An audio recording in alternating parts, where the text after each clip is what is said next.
Pre-season is finally over and the 26-27 championship season begins at Fradham Park on Saturday. Will Pompey spend the season fighting against relegation once again, or will we be looking towards 8th place and higher? As usual, all will be debated and discussed on the Play Up podcast.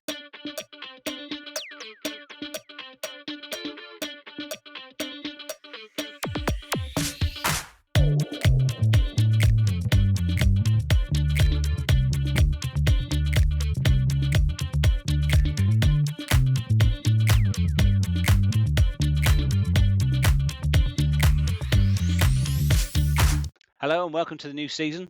I'm Scott Mclachlan and I'm joined by a horde of Pompey fans from near and far to chat about Pompey this season. And without further ado, I shall introduce the 5 on the panel this episode. First up is the man with all the answers, because he sets the quiz questions. It's Phil. Welcome to Jazz Club. Now that's the kind of response I was looking for. Thank you very much. Next, it's someone who was recently called the Mistress of Mirth and is making her debut. It's Kim. What was I recently called? You were called the Mistress of Mirth. Who by? Well, it was on a chat that we're all on. I can't remember, but I picked that up very recently. Hello. Hello. Thank you for joining us, Kim, and good luck on your debut. I'm sure you'll be a great contribution to the pod. And our first European, who originally hails from the Midlands but now lives in Switzerland, it's Simon. Nice. See where this is going. And the penultimate guest has the catchphrase, "Nothing matters until the end of the season." It's Reece. Good evening, all. I don't know which episode you're going to say it in, but you're definitely going to say it very soon, aren't you? I'll get it in this one, don't worry. Oh, okay, cool. Yeah, get it in early. And last, and very definitely least, it's our man in Berlin, Adam. How are you doing? Guten Abend zusammen. Yeah, all good here, thank you. Brilliant. Thank you very much for that. So how's everyone feeling? I'm really excited, especially with the news with Kamara coming back on Monday. Yeah, I'm really up for it. I've got all the pre-season anxiety and adrenaline going. I'm super up for it now.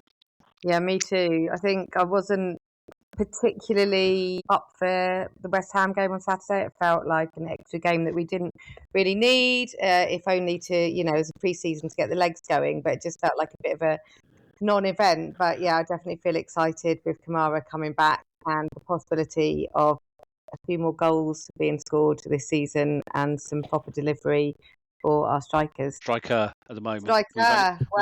We've only got 1.5 because Moretzi, the good-looking Moretzi, is not quite there yet. So we got to rely on Bishop for at least a couple of games.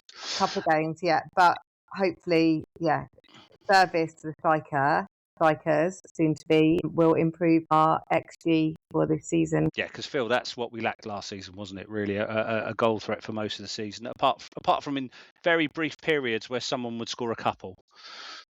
Yeah, absolutely, and we lacked someone saying XG as well. So well done, Kim, for introducing that fantastic phrase.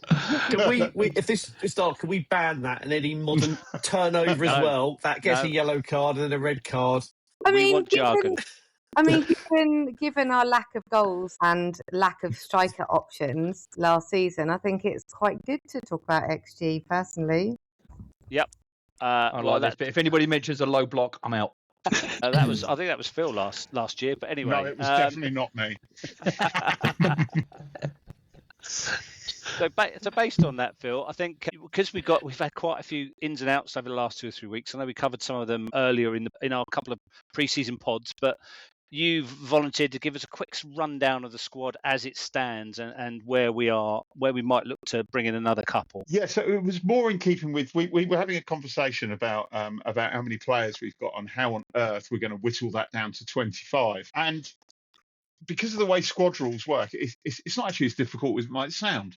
So the current state of play of our squad is we have 40 professionals on the books, which sounds like a lot. Of those 40, 3 are currently out on loan. So that's Mackenzie Kirk, who is at Barnsley, Jordan Williams, who is at Blackpool, and Toby Stewart is with the Super Jays up in Scotland. So that takes us down to 37.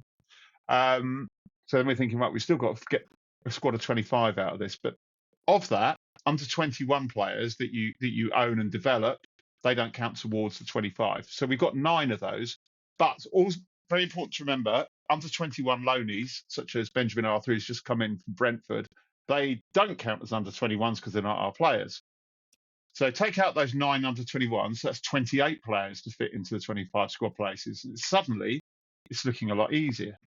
You then have to assume that Kozlowski's going to be deregistered until January because we're not expecting him back until Christmas, and that Killip is probably on his way or won't be part of the squad, given that, not Killip, sorry, Bursic, given that Killip has signed a new 2-year contract to be our third choice keeper. So it just leaves us with one over. And then we start thinking about, well, what about Farrell and LaRue, who've been told they can find new clubs? And then we were assuming that Kavuma Queen's coming in on loan from Chelsea. And probably so recently Harvey Blair as well, right? That's right, actually, yeah. So I was going to say add Harvey Blair to that, and we assume they're not going to be playing for us. Suddenly that brings us down to 25. So we're already looking like it's a lot easier to sort of build that 25-player squad. We assume Kavuma Queen's going to come in on loan, so we need to find a spot to replace. So yeah, it puts us down to kind of having a 1-in, 1-out policy. So what looked like a very difficult job ahead of us. So a bit of optimism. Have the injuries helped or hindered? Well, it's an odd one with injury. So with Kozlowski being sort of long-term injury, obviously he doesn't have to be registered, so that's one spot that's okay. But we don't quite know what's happening to Waddingham yet, and he could be out for. Initially, we were saying 6 to 10 weeks, but it could be longer than that. But I think Waddingham still counts as an under 21, doesn't he? Exactly. So you're good, Adam. You've been doing your research. Sorry.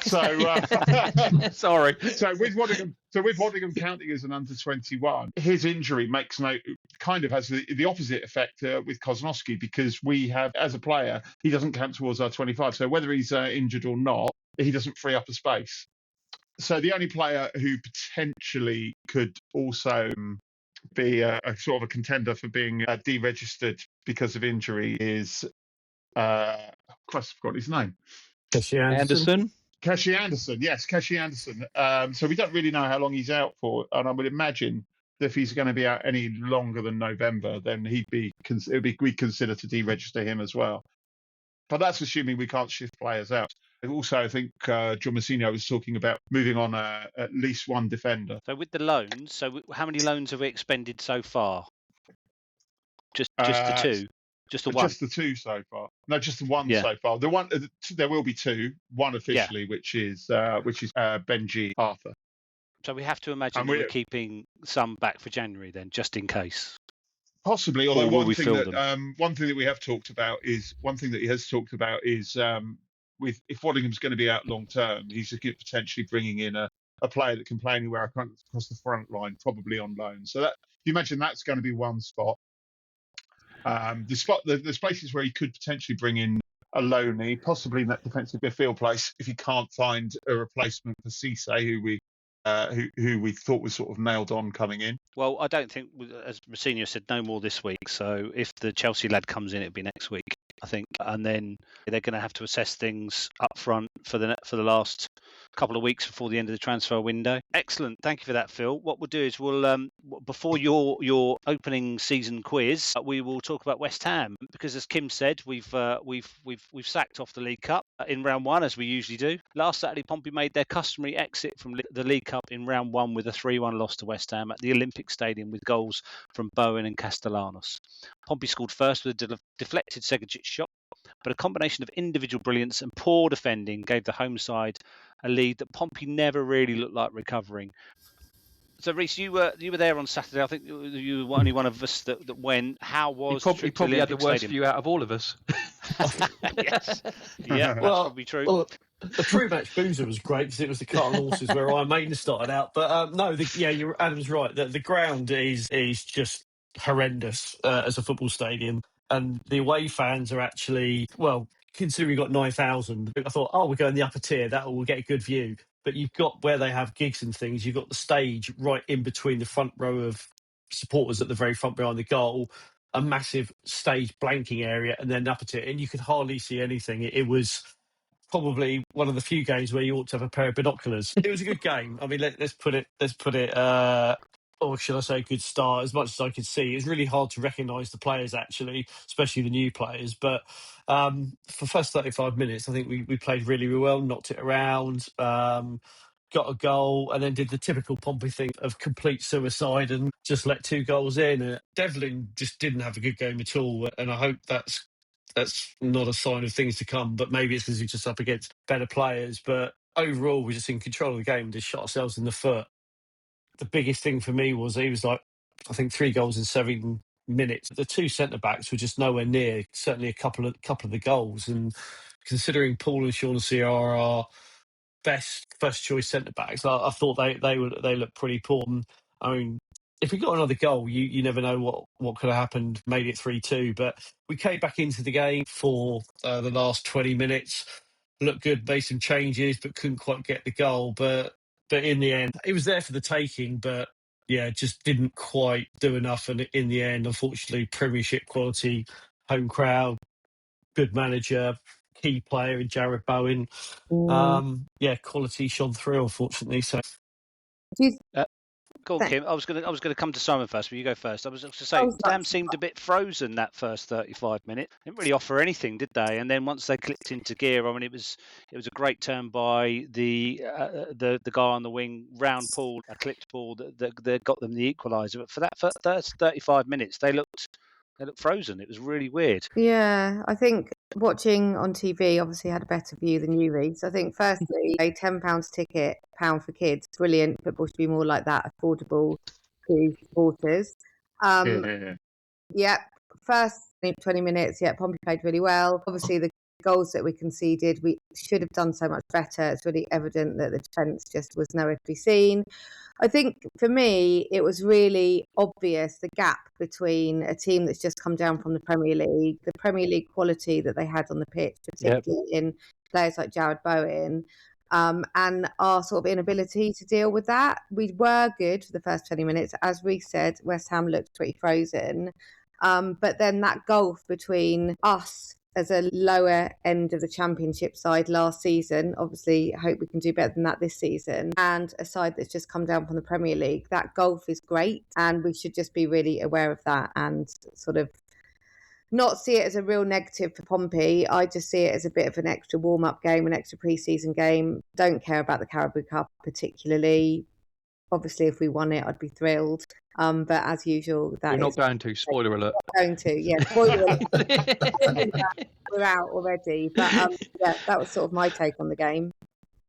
Yeah, absolutely. Yeah. So Simon, there were positives. I thought 2 or 3 players had some really good games. Obviously, Segicic with a goal. Who did impress in that first 30, 40 minutes for you? I think Shane looked cool and calm. Managed to thread some nice balls through. I think the new guy on the wing, whose name has completely escaped me. Brooke Smith? Brooke Smith. Yes. So, Brooke Smith on the wing looked very good. Again, same as Darmstadt, he kind of ran around a lot and looked like he might be out of his depth a bit, but then calmed down and started to play and contributed really well, I thought, to the overall. As Kim said, we are miles away from them as a squad. I mean, you look at what they've sold. One player they've sold this close season is more than we've spent in the last 30 years, I think, on players. It's just a gulf that hurts, because we're all football teams, and yet there's this financial thing, and especially with the parachute payments from the Premiership, it leaves a nasty taste in the mouth almost, because it's a 1 in a million chance that you'll actually be able to compete against that and get up into the promised land of the Premiership. Yeah, I thought I'm a bit more positive than that. I thought we did match them for quite a bit, and especially when we made the changes in the second half, Phil, to go 3-5-2, and I thought the players that came on, like Kenny, I thought Kenny had a great 20-25 minutes when he came on that right hand side and caused all sorts of trouble, and also Segicic, when he eventually went to the left, he had 2 or 3 shots, 1 or 2 he probably should have crossed and passed, which was my one frustration with him. He seems to shoot whenever opportunity he gets, and obviously he does score goals, but I think he's got to learn that there are maybe 1 or 2 better options in a game. So I thought bookended. Obviously West Ham played well enough for the half an hour in the middle to win the game, but I thought first 30 minutes and last 20 minutes, I thought we were the better side. I don't know why you're asking me, Scott, because I've seen 2 minutes of highlights, because while that game was being played, I was lying by a pool at what you described as a holiday camp, or what I described as a 5-star hotel in Cape Verde. So I have nothing to add here of any I value. shall redirect everything I said to Adam. Go, Adam. Yeah. So yeah, I think what's the most surprising actually is we figured that our defense was probably going to be quite good if it was settled with our starting back four, right? And the defense really let us down actually in a couple of key moments. Going forward, I actually thought we looked pretty good. We created some opportunities, and we know that's still a work in progress. We know we still have a lot of attacking players out injured, and I thought the guys that came in made a good account of themselves. So for me, what really let us down was just either side of the half was just some really poor defending. And I was surprised by, as Reece said, Paul and Shaughnessy just letting players free 10 yards from the goal, and it's indefensible. But also, again, repeating what Kim said, is that, it's for me, it's just a pre-season. I don't think anybody really cared about the result of that game. We know we're still missing players. We know there's still a lot more to come. But yeah, it's fine. We didn't. I thought we held our own, but yeah, I think we also showed where we got. I'm now going to call it the Moose Cup, because you Moose called it Cup. the Caribou Cup, not the Carabao Cup. Well, So we can call it the Moose Cup from now on, because we don't give a shit about the Moose Cup. Yeah. Also, we're never going to have to discuss it again this season, so it's fine. We No, call it whatever we want. what we want. Yeah, call it what we want. Yeah, it's now. What's it? And what has it been previously? The Milk Cup, the Rumbelows Cup. The Rumbelows Cup. Rumbelows. Can we call it that? The Rumbelows Cup. Yeah. I mean, digging into the depths of my brain here, but yeah, I'm not sure. Not sure Caribou is any better than Rumbelows. Milk Cup. I liked it. It's the Milk Cup. I do think the one worrying thing though was, having watched the highlights, is the two goals, as you said, did look alarmingly familiar. And even though it was we're all talking about it as a glorified friendly, they were goals that we've seen conceded, the sort of goals we've seen conceded over the past couple of seasons, and it is worrying that we're still making the same mistake. Yeah, I agreed. Yeah. Yeah, Adams was really annoyed he had to play the match at all, because he was desperately trying to get himself sent off. Stop playing him at number 10 then. I was going to say, stop playing him at 10. He might be a bit happier. Christ. I think he picked a fight with at least 4 players during the course of the match. The referee had to speak to him on 4 occasions and booked it. I think he did get booking, didn't he, for one particular flare up? But on another day, I think he could have seen red. So yeah, he obviously. I did see him recently as well say that he's played number 10 before and he's happy to do it, and he thinks he can do a job there, which is, I think, contrary to anybody else who's ever seen him play in that position. I will never understand what Mousinho sees in him as a number 10. I love him. I think he's a great player, but yeah, maybe he's just lulling the entire division into a false sense of security, and he's going to put him back to number 6, just hustling the whole way. Swift up there, who's a much better deliverer of the ball. So yeah, and is also awful at playing the other position. Yes, exactly. Everybody's a winner. I thought Swift had a decent cameo when he came on, but I mean, I think West Ham were in second gear there anyway, and just holding us off like a boxer trying to get through the last couple of rounds. I'm winning on points, so I don't really need to do anything. Thank you very much, everyone. Let's get on to the quiz, please, Phil. Let's see how we all do at the start of the season. Okay, so the big news story, obviously, in the last couple of weeks is the return of the prodigal son, Abu Kamara. So I thought, let's have a quiz about players who've played for us, gone away somewhere, and come back and played again. So okay. there's not a huge number of them. Some of them are very easy. Some of them might be quite tricky. I'll take Peter Crouch. Well, that's what we're seeking. He may or may not be in there. Yeah. I think you have to ask the questions first before giving the answer. I think that's how it works, isn't it, Phil? Just checking. Yeah. No, absolutely not. That's a point to Kim. So, Reece, you know my philosophy: rules are only there to be broken. Okay, so basically, we're going to have 3 players each, and in the event of a tie at the end of this, I have a fiendish tiebreaker. So we're going to go in alphabetical order because I couldn't be bothered to try and come up with anything better than that. So, Adam, pick a number between 1 and 15, please, mate. I'll take my lucky number 6. Number 6. Right. So this player started his career at Portsmouth in 2000, played to 2005, but only made 7 appearances. He went out on loan to Leyton Orient, Kidderminster Harriers, and then eventually to AFC Bournemouth, where he played 211 games. He then went to Crawley Town, and then in 2013 came back to Portsmouth on loan, played 14 games and got 2 goals, and then we signed him permanently. He played another 10 games for us. Who was he, Adam? And I'll give you a clue. He's not one of the easy ones. That's tough. 2013 is the year we signed about 98 players, if you remember. Exactly. He's one of them, Adam. Yeah. Actually, no, it was not. Wasn't it 92? Didn't you tot it up, Phil, at one point? And it was 92 we signed that season, or something ridiculous. Something anyway. like that, yeah. Yeah. I'm going to have to push you, Adam. Yeah, you are. I'm going to have to pass. I don't know. It was Sean Cooper. I've got nothing. Sean Cooper. Oh. And Do you know what? Do you know what? You could have given me another 6 months and I wouldn't have got that one. And all right. Interesting Sean Cooper fact. Does anyone know which Premier League team he's currently first team coach for? Watford. Fulham. Watford. Yeah, Premier League. It was Bournemouth, but not anymore. Brentford. No, can't be No. Brentford. First Liverpool. team coach. Brighton. It's first team coach at Liverpool. Wow. Wow. Yeah. Working alongside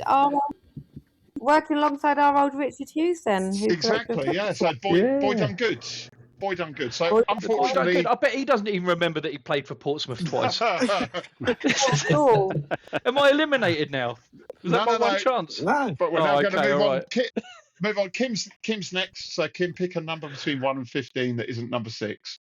My lucky number is 4, I think. So this player started his career at Pompey, played 104 games between 2014 and 2019, scoring 22 goals.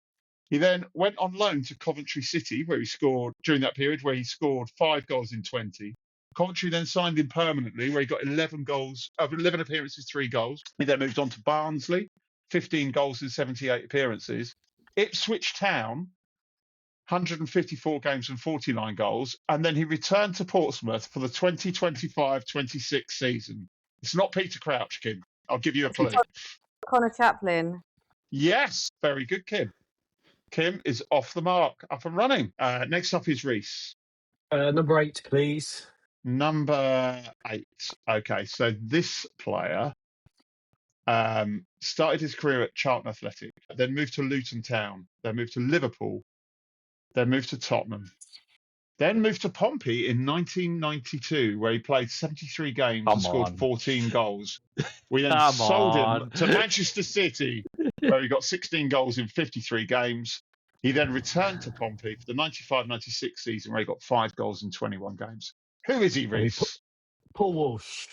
It is indeed Paul Walsh. Well done. Honestly, Sean Cooper. Was it lucky number 6, wasn't it? Right, Scott, you're up next. Pick a number. I'll go for 15. Number 15. Okay, number 15. So, this player started his career at Tottenham Hotspur, but didn't actually make any appearances. They loaned him to Dulwich Hamlet and IFK Hasselholm. He then moved to Queen's Park Rangers, where he scored 10 goals in 42 games.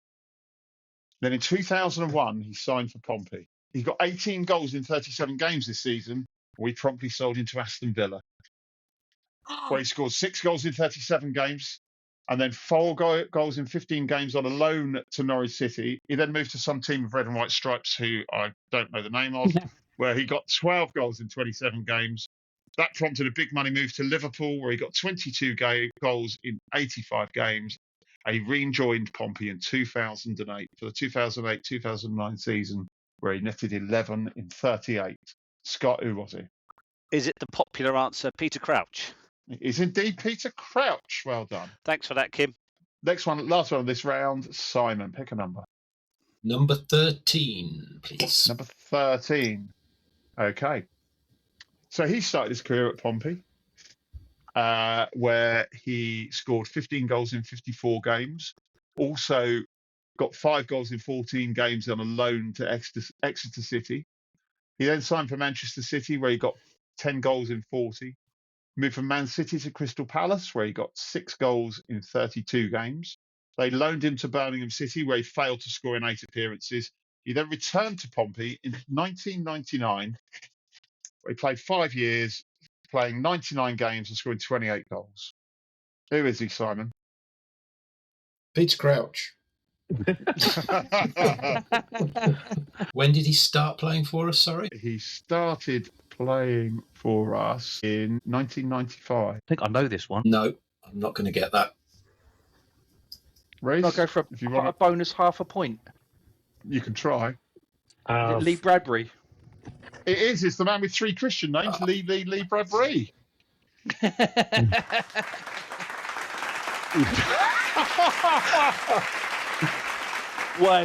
Wait.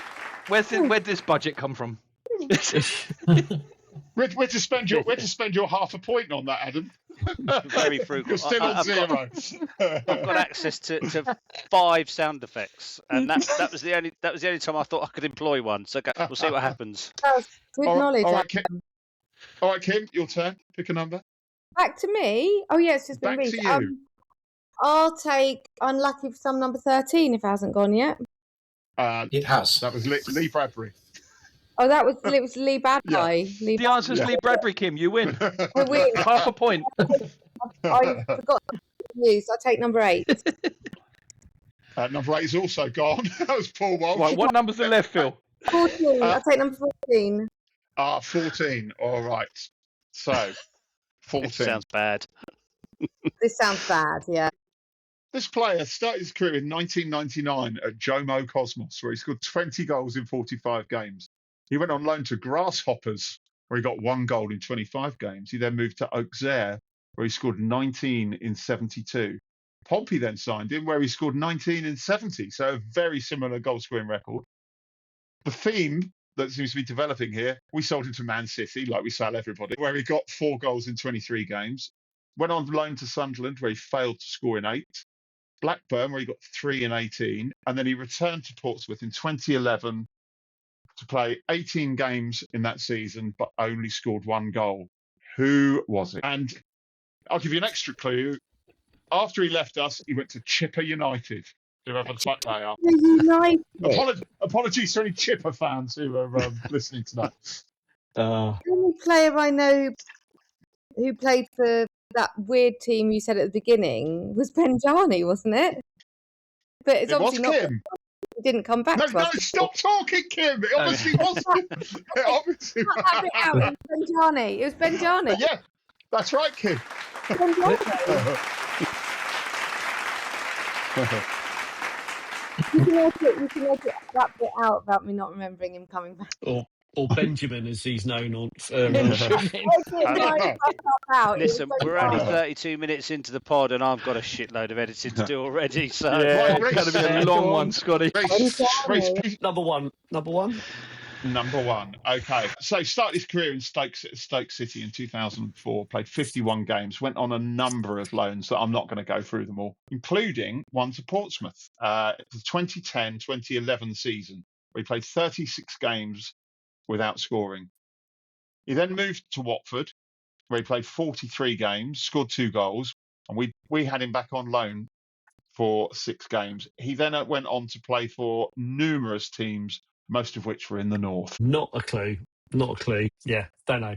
Do not know. Anyone? Bald-headed left back. Bald-headed left back. Not Matt Robinson. Not Matt Robinson, the other one. Well, actually, more of a buzz cut than bald.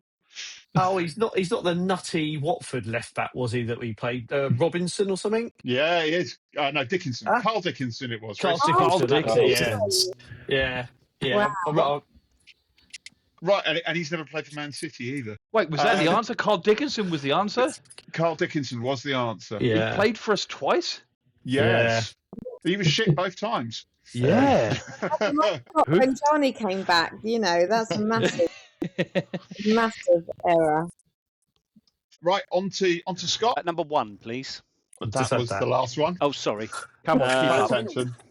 9. Number 9. Okay, number 9. So number 9 began his career at Portsmouth. Only played once. Went on loan to Wycombe Wanderers, Dagenham Redbridge and Cheltenham Town. Then he signed permanently for Cheltenham Town. We scored 12 goals in 86 games. Went to Bristol City. We scored 11 goals in 244 games. Cardiff, where he scored 5 in 100. And then in 2022, he returned to his boyhood club. Who was he, Scott? Is the answer Marlon Pack? It certainly is Marlon Pack. Well done. Thank I you very didn't get much. any of that till you said 2022. He was. I'm not going to give myself. I'm going to give myself a clap because that was very. Yeah, you don't straightforward. deserve it. That was it. Anybody who's currently playing for us, you don't get a clap. Yeah. Simon, on to you. Number 7. Number 7. This is one of the tricky ones. Oh, When I say tricky, I mean really, really tricky. So this player started his career at Portsmouth. In 3 seasons, he managed 2 appearances. He went on loan to Newbury, Kidderminster, AFC Bournemouth, Boston United, and Gais. And who? Then Gais, Gais. He then signed for IF Elfsborg, where he got 25 goals in 123 games, and he had loans to Friedrichstadt, Djurgården, and back to Portsmouth in 2013, where he scored 1 goal in 9 games. He then travelled the world for the next 7 years, playing for clubs that you've never heard of. well, I've probably never heard of him, so I'm going to have to. I'm afraid. Anyone want to hazard a guess? I Look. can't remember his name, but I know Is it who not- you're talking about. Is it Jake Jarvis? Or Jarvis? No. No, I thought, no, don't know. No clue. I've got no clue. As soon as you say the name, I'm going to know. But he had a really good career in Sweden, didn't he? He did. Yeah, as soon as he Yeah. says the name, I'm going to know as well because Yeah. he's going to say the name. No, because there was actually. I remember at the time there was an article in the Pompey press about something about him having a great, like several year career in Scandinavia, but obviously, as you said, never made it in Pompey. But I can't remember his name, so go for it, Phil. James Keane. With an E on the end. Yep. With an E on the end, yes, very good. Yeah. That doesn't prove anything, Scott. Okay, Adam, Oh. Oh, time God. to pick All your right. make your last. I regret effort. taking the piss now. Oh, what numbers have we got left, Phil? You have got number 2. Number 2. No. That's fine. That's good enough. All right. Okay. This player started his career at Aston Villa, no goals, no games. Bristol City made 5 appearances, had a number of loans all over the place, generally in the southwest of England. In 2011, he signed for Portsmouth, played 25 games, didn't score any goals. He went on loan to West Ham, where he didn't score any goals or play. He then went to West Ham signed permanently for West Ham. 2 years there, no goals, no games. He had 2 loans to Ipswich, where he played total of 24 games, no goals. AFC Bournemouth, no goals. I'm giving you some hints here, Adam, where he scored Yeah. no. He then went to Charlton Athletic, 53 games, no goals. Nottingham Forest, 12 games, no goals. And he then returned to Portsmouth in 2018 on loan for a single appearance, no goals. Clearly a Come keeper, on. isn't it? So with such Thanks, a Kim. fantastic goal scoring record, it's amazing that we It's a signed him again. striker. It's a striker. Adam. Thanks. Wait, he's a striker who scored no goals anywhere. He's not a striker. He's either a keeper or a groundsman. I said already Got to be a wrong. keeper, right? Man, Come on, Is this Adam, another you're one of fully those paid up- really you're a obscure fully paid ones? up member of the Goalkeepers Union.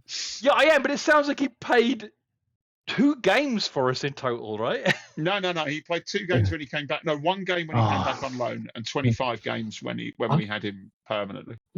I, He played 20. I think I know who it is, but I could be. Adam, I don't know. I've got nothing.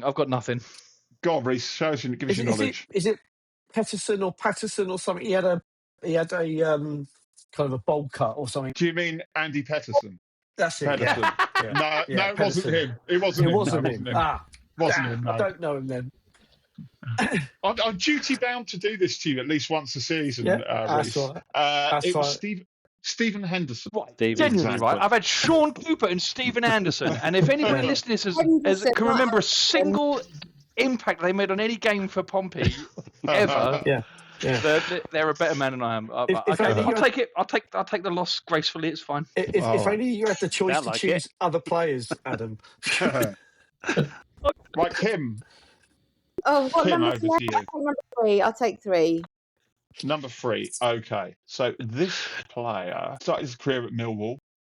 5 goals in 52 games over a 7-year period. He went on a number of loans, too many to mention, including one to Pompey, where he played 5 games, scored a goal. What year? Eventually, 2013.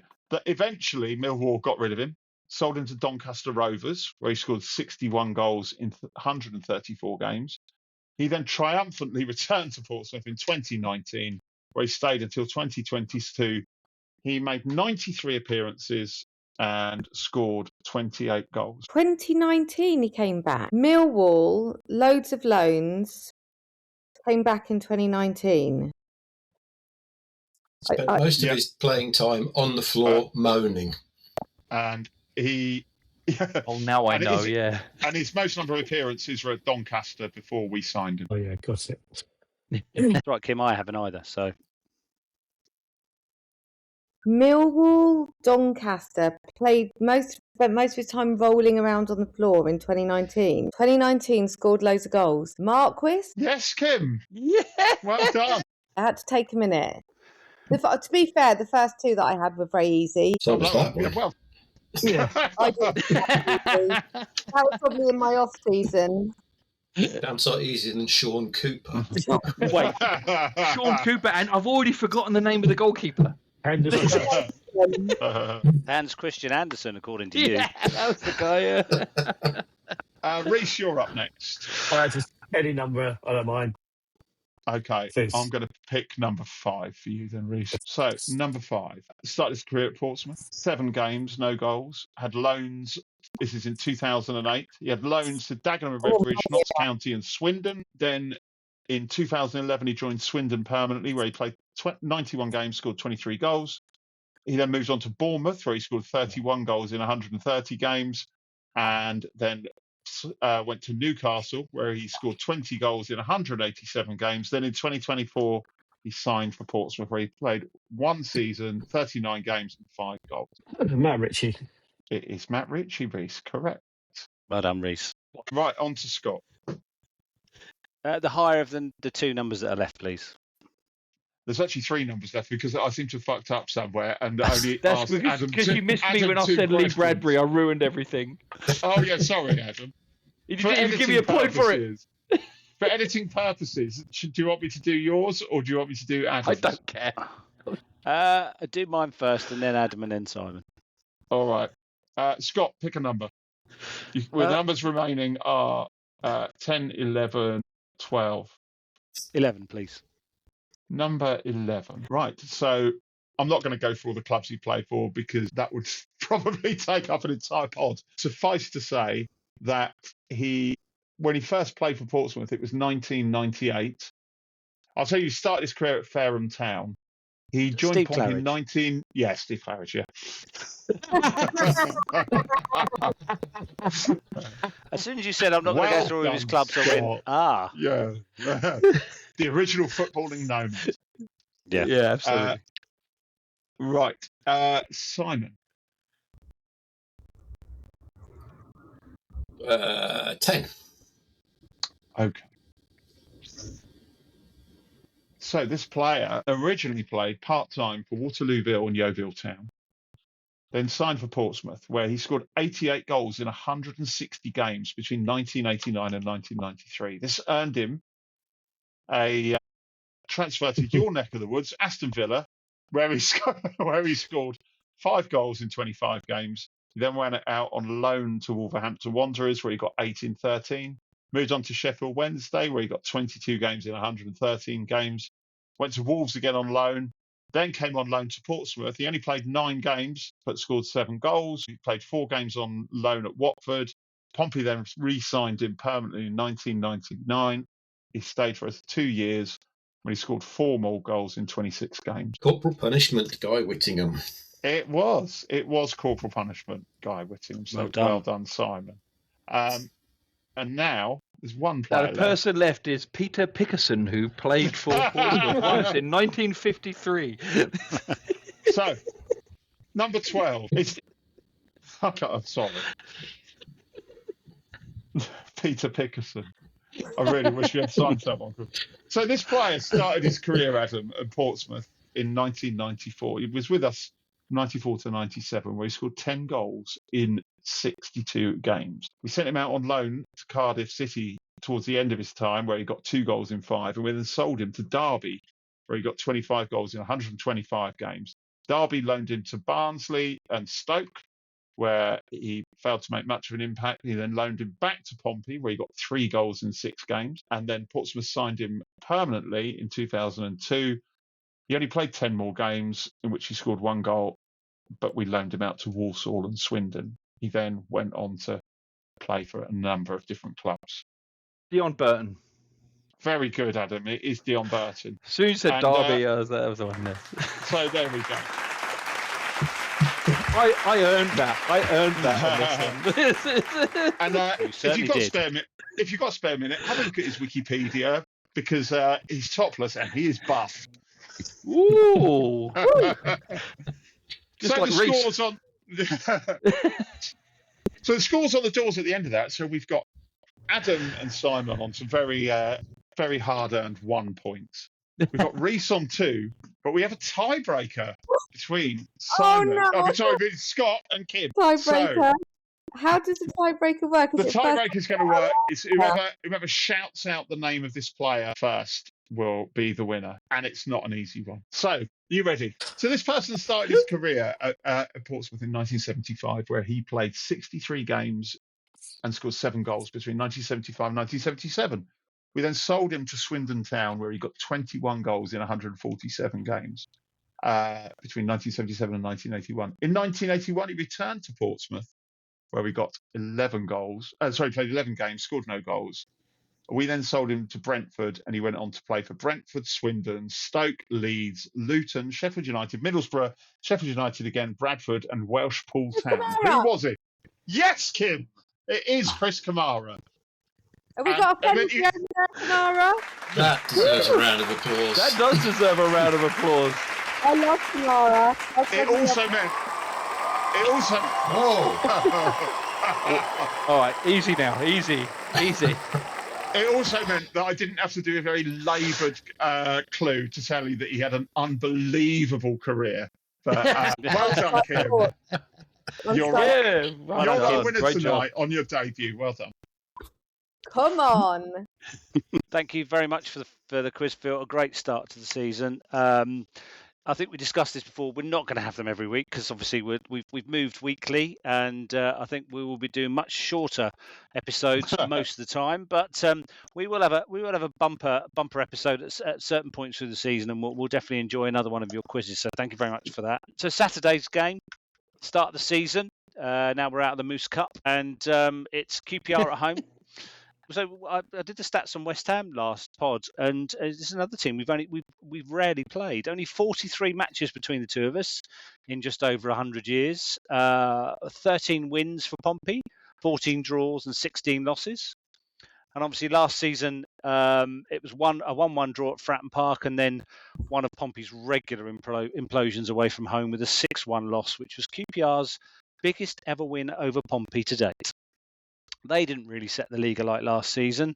They did flirt with the playoffs, but fell off badly the second half of the season. Looking at their squad, they don't really have anyone who stands out, but they've got James Dunn and Ronnie Edwards at the back, and they were pretty decent last season. I remember Dunn scoring a goal against us at Fratton Park, and Edwards always had a bright future ahead of him, but has never really reached the heights that he was touted to have when he was at Peterborough. So they have a solid defence, which Colby will have to try and unlock. And then their main playmaker is Isaiah Chair in midfield, and it's a bit difficult to tell how they'll play because they played a couple of different formations against Millwall, where they eventually won on penalties. It's Ilias Chair. Ilias, apologies. You've got to put an asterisk after that. Okay, fair enough. Ilias Chair is the playmaker in midfield. Hopefully he's got 2 legs rather than 4. Like I said, I don't know how they'll line up because they played a couple of different formations against Millwall, but more likely a 4-2-3-1 formation to match Pompey's. How do we think we'll do? I'll come to you first, Reece. Start of the season is always a bit of an unknown, isn't it? Because we don't know how we're going to play, and we don't know how the opposition are going to play. But it is at home against a packed Fratton Park in front of Michael Eisner, who's made his way over the Atlantic to come and see us. So how do you think it'll How do you think it'll go? Well, I don't think it'd be too bad, actually. I mean, I think it'll be a draw. Always the first game's always tough. I'm just glad we're not playing anybody who's come up or anything like that. I'm No, that's excited to next see week. Kamara and see a few of the signings. But I always say 10 games in is really when you need to judge and kind of get a feel for the season. So hopefully, maybe one or two returning from injury. Who knows? But quietly optimistic. But I think it'll be a draw. Okay. Anyone would like to be a little bit more positive than that? Well, Kim? I'll say that the Kamara factor is going to be massive. I think everybody is super excited about him coming back. I watched the club's video of him and the little interview earlier on today, and goosebumps. Just the possibilities of getting close to what he was performing like when he was with us on loan is quite tantalising. So I'm going to go for a 2-0 victory. Nice, Simon. I like that. Kim, are you going to go along with that sentiment? Yes, Simon said much what I was going to say about the Kamara factor. I think, as well as a footballing signing, it's also an emotional signing, isn't it? And the kind of the buoyancy, if that's the right word, that it's going to give to Fratton Park on Saturday, I think will definitely be noticeable. I'm going to go 2-1 because I think that we will concede a goal. But I feel that with the crowd behind Kamara, the excitement, the service that we potentially give, I do think that we're all sort of putting some very big expectations on his shoulders, but I feel really confident, and I think we'll win 2-1. Excellent. Phil, how do you think we will line up? Based on now, we think that we've got a settled squad, and there'll be no one arriving tomorrow out of the blue. I think we're going to see very similar to the team that started the last game. To be honest, I think we're more likely than not, we're going to start with Shaughnessy and Paul in the centre. From what I've been reading, and I must admit I didn't know much about him. What I've been reading about Benjamin Arthur, he's here to play, and Brentford have got really big high hopes for him. They turned down a multi-million-pound bid from Celtic to sign him. So I don't think he's come here to sit on the bench, but I equally don't think he's ready to start the game. I imagine we'll see Swanson at left back and we'll see Terry Devlin at right back. I think he'll stick with Luke LaRue in the 6th. I think he will play Shane or Shine in the 8th. I think he's going to make Adam and Reece particularly angry by playing Abu Adams as 10. I think Kamara starts on the left. On the right, he absolutely has to. And I think we'll go with Brooks Smith on the left, and we will go with Colby Bishop up front. So no Segacic. I've left Segacic out, haven't I? Oh, yeah. That's a very good. Yeah. Controversial. No, I haven't. I'm not leaving Segacic out. I'm going to take a titular start on the left then, and which is not the kind of position you necessarily expect him to. You did raise another interesting point as well, which is the pronunciation of Shane or Shine, because we went from the internet and said that it was pronounced Shane, but actually he's come out recently and said that it should be pronounced Shine. So yeah. So we should adjust our pronunciation accordingly. Would you like to give our new Serbs name another run out, Adam, as you were so wonderfully? Oh, Milovanovic. That's it. Look at that. Yeah, smashed of it. So I will say that I think Milovanovic starts on the bench, and I think rightly so. I'm not sure he's quite ready to go yet. But I kind of agree with Phil. However, I'd like to think that this could be the opportunity to put Segacic. Oh man! Well, let me start that sentence again. I'd like to think this would be. This is 2 weeks in a row I've had a problem saying Segacic. You can read it now. Just try our man Adrian. Can we make this a regular feature? Just called Adam says Segacic. Adam's pronunciation of Segacic. Or not. So I'd like to think he'll give Segacic a chance at the number 2. Fucking hell. I think you're doing this on purpose now. Can I just say thank you for taking the piss out of me? Cut out all this. Cut out this whole thing. Where do I get to? Scott, I'll pay for this. Keep this in. Good grief. I don't know how this became like such mate, a we brain know fart, exactly right? what you want to try and say. You want Segacic in the 10, don't you? I'm just going to say Segs. I'm just going to say Segs. Segs at 10, yeah. So I think the Segs needs to play in the number 10, and I think Kamara obviously looks best on the right, and I would give Brooks Smith another go on the left as well. I think let's play with out-and-out wingers, and let's play the best players in the best positions. He is going to start Kamara, isn't he? He's not going to. Of course he is. He's not going to dick about and go, oh, he's not had pre-season, not this, not that. He's going to have to start him, isn't he? You've got to Well, he's had got to play the crowd on the first game of the season. You've got to play to the crowd. Yeah. I was going to say he's actually had a really decent pre-season with Hull. He's been playing regularly, and he's actually popped up and scored a couple of goals. So no excuses.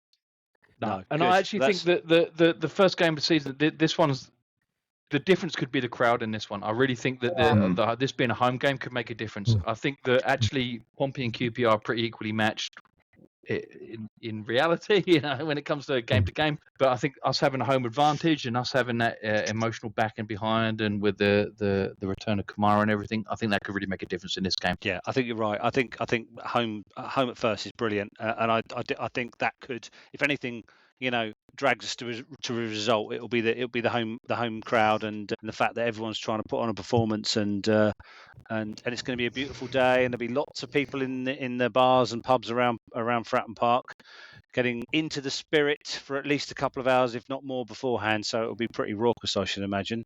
Is the newspaper headline going to be something like "Sun shines and shines" on Monday morning? Let's see. Look at that. Unless, of course, he is eclipsed. Topical. Yeah, I know. Well, it might not be by the time people listen to the pod, but there we go. So I asked you all to do a little bit of homework. So I posed you 4 questions, of which you were to give me an answer to, which are based on things that may or may not happen during the season. So I will go top to bottom, right to left. So Simon, first of all, could you give us your finishing position for Pompey? 14th. 14th, and I termed it as the away game we ship 6, but what's the away game that we will implode?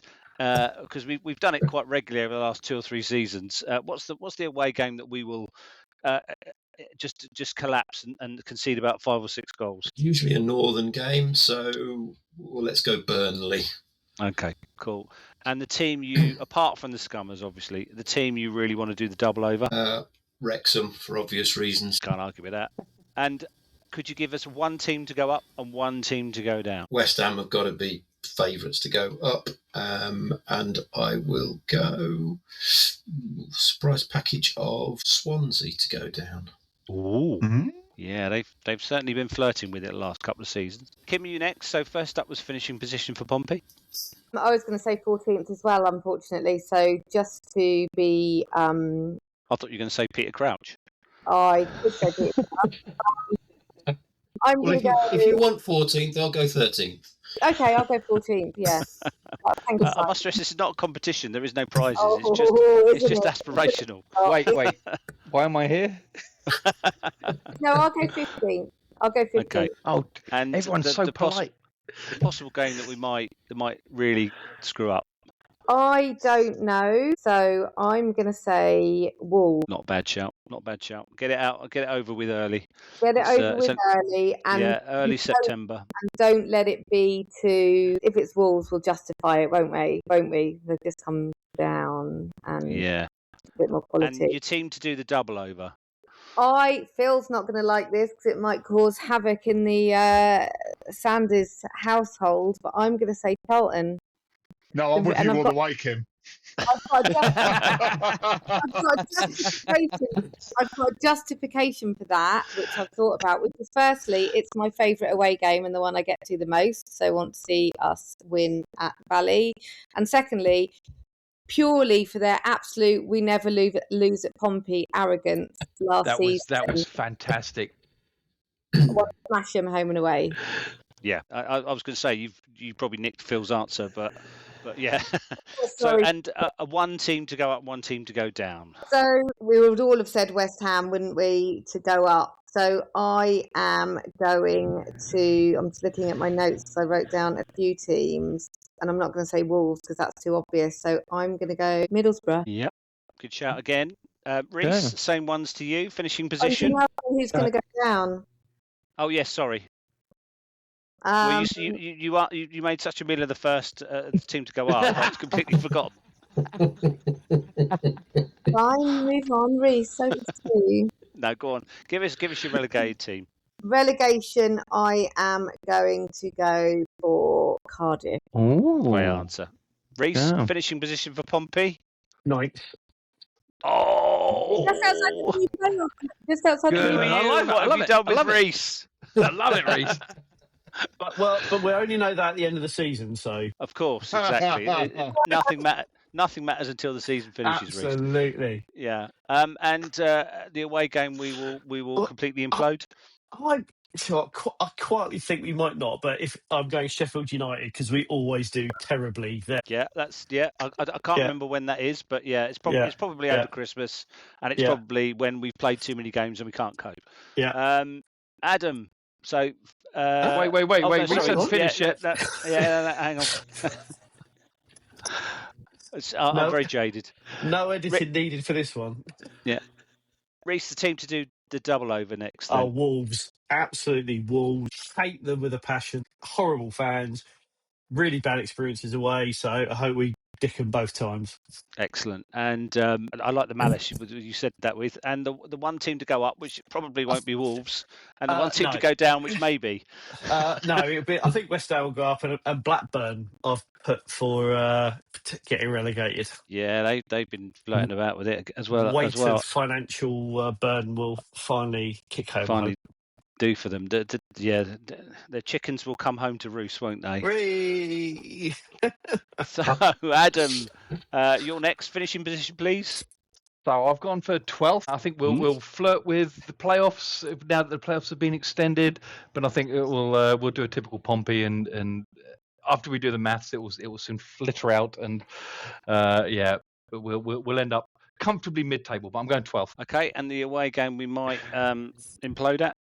So I put more thought into this than I probably should have done, but I'm going for Blackburn away on the 20th of February, and the reason being is that I have a theory that Pompey only ever play well in British summertime.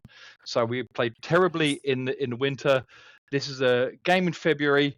The next game is down the M27. They're coming to us. And that's where, after we lose all hope at Blackburn away, which is a game we should win, and we think we should win, we're going to get absolutely hammered. We give up on everything. And then suddenly the next week, we come back and beat the Scummers with a traditional score of 4-1. Yes. Nice. Demolition Derby again. Exactly. And the team to do the double over. Got any particular hates like Reece? I can only second what Reece said, and it's exactly that. It's Wolves because they just have the most vile fans I've ever come across in my football supporting life. Okay, cool. And one team up, one team down.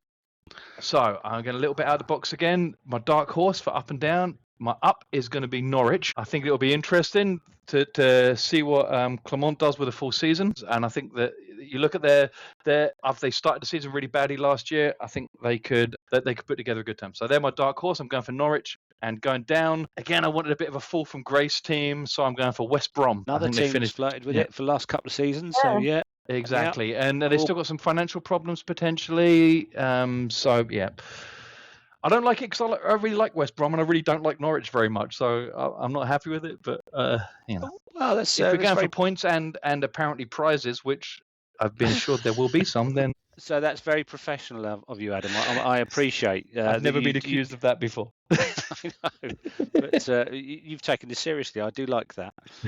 Phil, last but not least, and obviously I'll do mine after you, but so Pompey's finishing position. We've had quite a range of answers so far. Well, like Simon and Kim before me, I had 14 written down as well.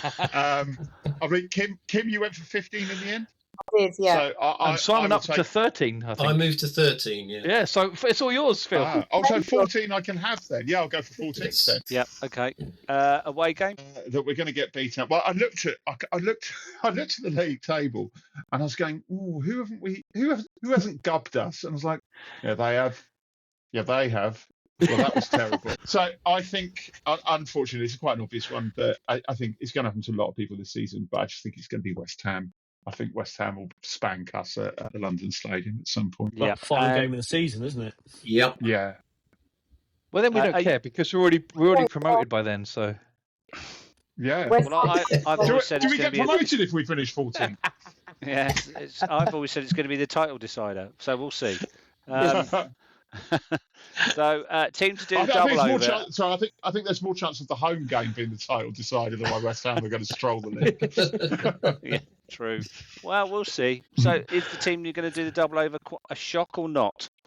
Well, as tempted as I am, because like any sane person, I hate Wolves and I hate Wolves fans. It has got to be Charlton, and I don't care what kind of disunity it leads to in my house. But that's the derby I want. That's the double I want. Sorry. Yeah. And I'm going to get. We got it last season, so let's do it again. Let's do the double. And your team up and team down. So my team up, much that I think it would be hilarious if they didn't get promoted. I'm going to be very obvious. West Ham are obviously going to go up. I think Norwich are going to be there or thereabouts. I think Middlesbrough are going to bottle it again. But I think Burnley could end up boring the pants off of everybody and sort of sitting around Well, without. no, Parker's not there anymore, is he? Parker's not there he's anymore. not So. actually. No, it's gone. No. So yeah, 1-0 to the Burnley's not going to be a thing anymore. But no, I will go with the obvious West Ham. Okay, and down. I was trying to toss up between two teams, one of which is Games in Hand FC, Bolton Wanderers, who spent a whole season being really annoying. But the team I think will go down, and I want to go down, is Watford. I've got an irrational hatred of Watford. So Why? What's Watford done? I just don't like them. I want to know why it's irrational. All right, That's pretty reasonable to me. If you want a rational reason, the allotments. There you go. The allotments by the stadium. There you go. I don't like the allotments by the stadium. Fair enough. And I don't like that unfinished stand. I don't like that either. No. Well, I'm glad you rationalised it. You didn't need to, but I mean, it's the same as irrational was unbelievable, really. Also, my ex-wife had a friend who was a Watford fan, and he really annoys me. So I hate that guy. reason. I hate that guy. Yeah, I did. You know him. Oh, thanks for that. So my answers: finishing position. I'm going to go for 10th. I think I'd like us to flirt with 8th position, but we're not ready to go up accidentally or any other way. So let's have a fun season, but not stupidly go up to the Premiership. Away game we ship 6. I think who said Sheffield United? I agree with that one. I think Sheffield United is one that we've always played well there. But I think they're under Chris Wilder. They'll be really strong this season. Not strong enough to go up, but really strong. And I remember going up to Sheffield United on, I think it was Linvoy Primus's debut, and he got sent off. And I spent the entire journey back from Sheffield going, Linvoy Primus, he's the worst defender I've ever seen in my life. Which shows that I know absolutely nothing about football. Wash your mouth out, Adam. But I told him that once to his face, and I said, Linvoy, I'm very, very sorry. After your first game, I thought you were awful, but I stand corrected. So, Well, you're not alone, prepared to say I was wrong.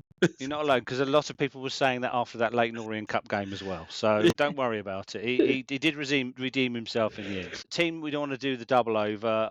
I've gone for Cardiff. I don't like Cardiff. I don't know whether mine's irrational or rational or irrational. I just don't like Never Cardiff. been to Wolves then? I have been to Wolves, and I've been run from the ground to the station, so I know exactly what you and Reece are talking about. You do take your life in your hands, or you certainly used to anyway. But no, Cardiff, I want to do the double over this season, put them back in their place. And one team up, I'm going to go for Middlesbrough, and the one team down, I'm going to go for Blackburn. I think Blackburn have been. I think they've been stealing a championship place for years and years and years, and they need to go down, get rid of the Venkies, and then come back a better club, frankly.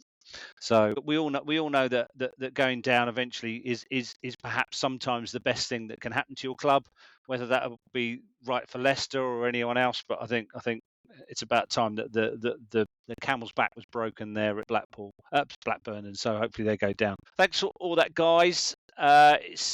It's been a great pod. I was a bit trepidatious of having like 6 of us on, but it's actually worked really well, and it's been a lot of fun. So thank you very much. Thank you for your contribution, Kim. I hope you come back as often as you can.